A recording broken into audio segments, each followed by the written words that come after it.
بسم اللہ الرحمن الرحیم۔ السلام علیکم ناظرین، آج کے ویلاگ کے ساتھ حمید لنگرا آپ کی خدمت میں حاضر ہوں۔ ناظرین، آج کے ویلاگ میں ہم کچھ بات کریں گے۔ آج کا دن جو ہے وہ پاکستان تحریک انصاف کے لیے جو ہے وہ بڑا تاریخی تھا، اور چونکہ عمران خان صاحب کے ساتھ نہ صرف لیڈرشپ کی ملاقات ہوئی بلکہ تینوں بہنوں کی بھی ملاقات ہوئی۔ آج اڈیالہ جیل کے باہر جو ہے وہ دن بھر بڑی چہل پہل رہی، اور کافی عرصے بعد کارکنان کی ایک کثیر تعداد جو ہے وہاں پر پہنچی اور انہوں نے عمران خان صاحب کے ساتھ اظہار یکجہتی کیا۔ ناظرین، آپ سے گزارش یہ ہے کہ یہ جو یوٹیوب چینل ہے میرا حمید لنگرا، اس کو لازمی سبسکرائب کریں، لائک کریں اور اپنے کمنٹس جو ہے وہ ضرور دیں۔ اب ہم دوبارہ اپنے ٹاپک کی طرف آتے ہیں، اور آج جو معاملہ رہا، خاص کر سلمان اکرم راجہ صاحب نے گزشتہ روز جو ہے وہ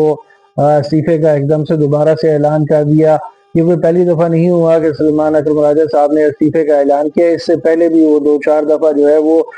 چونکہ نامزد سیکرٹری جنرل ہیں پاکستان تحریک انصاف کے، اور وہ پولیٹیکل پریشر لیڈرشپ کا شاید برداشت نہیں کرتے اور دل برداشتہ جلدی ہو جاتے ہیں، اور اس وجہ سے انہوں نے گزشتہ رات جو ہے وہ یہ اعلان کیا کہ ان کے ساتھ کچھ ایسا ایک واقعہ ہوا ہے، اور اس واقعے کی وجہ سے وہ اب اس عہدے پر مزید کام جاری نہیں رکھ سکتے۔ اور وہ آج عمران خان سے جب ان کی ملاقات ہوئی تو وہ عمران خان کے سامنے تو جو ہمیں اطلاعات مل رہی ہیں، جو مختلف لوگ ملے ہیں، ان کے مطابق سلمان اکرم راجہ صاحب نے مختلف رہنماؤں کے حوالے سے ضرور شکایات تو کی ہیں بانی کے سامنے، اور ان کے شکایات کی ہیں، لیکن اپنے استعفے کے حوالے سے کوئی بات نہیں کی۔ لیکن سلمان اکرم راجہ نے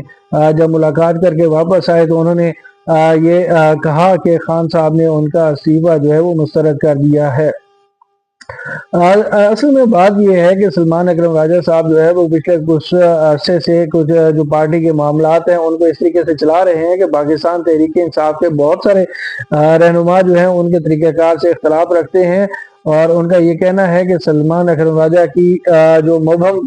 پالیسیاں ہیں یا حکمت عملی جو ہے وہ بڑی غیر بازی ہوتی ہے۔ وہ ایک دفعہ ایک بات کرتے ہیں، پھر دوسری دفعہ دوسری بات کرتے ہیں، اور ان کے اس جو ایک انکلیئر جو پکچر جو ہے وہ لیڈرشپ کے سامنے رکھتے ہیں، اور اس کی وجہ سے کنفیوژن جو ہے وہ بڑھتی ہے۔ جیسے 5 اگست کا واقعہ ہوا، اس وقت احتجاج ہونا تھا، ایک تاریخی احتجاج پلان کیا گیا تھا۔ سب سے پہلے جو ہے وہ لیڈرشپ کو یہ کہا گیا کہ آپ نے صبح قومی اسمبلی پہنچنا ہے اور وہاں سے پھر اڈیالہ جیل جائیں گے۔ پھر یہ کہا گیا، ان کو پیغام دیا گیا کہ جی آپ نے کے پی کے ہاؤس آنا ہے، اور وہاں سے کے پی کے ہاؤس سے قومی اسمبلی یا پارلیمنٹ تک ہم نے احتجاج واک کرنی ہے۔ پھر ان کو یہ کہا گیا کہ نہیں جی آپ براہ راست پارلیمنٹ آئیں، وہاں پہ احتجاج ریکارڈ کرائیں گے، وہاں پہ علامتی دھرنا دیا جائے گا، اور اس کے بعد خان صاحب سے ملنے کے لیے اڈیالہ جائیں گے۔ لیکن صورتحال جو ہے وہ اس کے برعکس تھی، نہ لیڈرشپ جو ہے وہ رہنما جو ہے وہ کے پی کے ہاؤس میں پہنچے، اور نہ وہ صحیح طریقے سے پارلیمنٹ پہنچے، اور نہ ہی اڈیالہ جو ہے وہ جا سکے۔ پھر دوسری چیز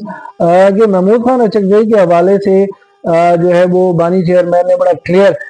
ایک سٹینس دیا ہوا ہے، اور یہ کہا تھا کہ وہ اس احتجاجی تحریک کو جو ہے وہ لیڈ کریں گے۔ تو پاکستان تحریک انصاف کے کئی رہنما ایسے تھے جنہوں نے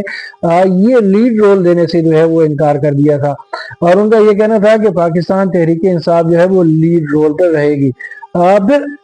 جو ضمنی انتخابات کا معاملہ تھا اس کے حوالے سے بھی خاص کر حماد اظہر کا معاملہ، کہ حماد اظہر نے ایک اجلاس میں زوم میٹنگ میں یہ بات کہہ دی کہ سلمان اکرم راجہ صاحب نے یہ مشورہ دیا تھا کہ وہ الیکشن سے دستبردار ہو جائیں اور اپنے بھانجے ارسلان کو جو ہے وہ یہ الیکشن لڑوائیں، اور اسی وجہ سے یہ معاملہ جو ہے وہ خراب ہوا۔ جس کے بعد عالیہ حمزہ نے ریئیکٹ کیا، اور عالیہ حمزہ نے بڑے شدید الفاظ میں جو ہے وہ ریئیکشن دیا۔ ان کا یہ کہنا تھا کہ وہ چیف آرگنائزر پنجاب ہیں،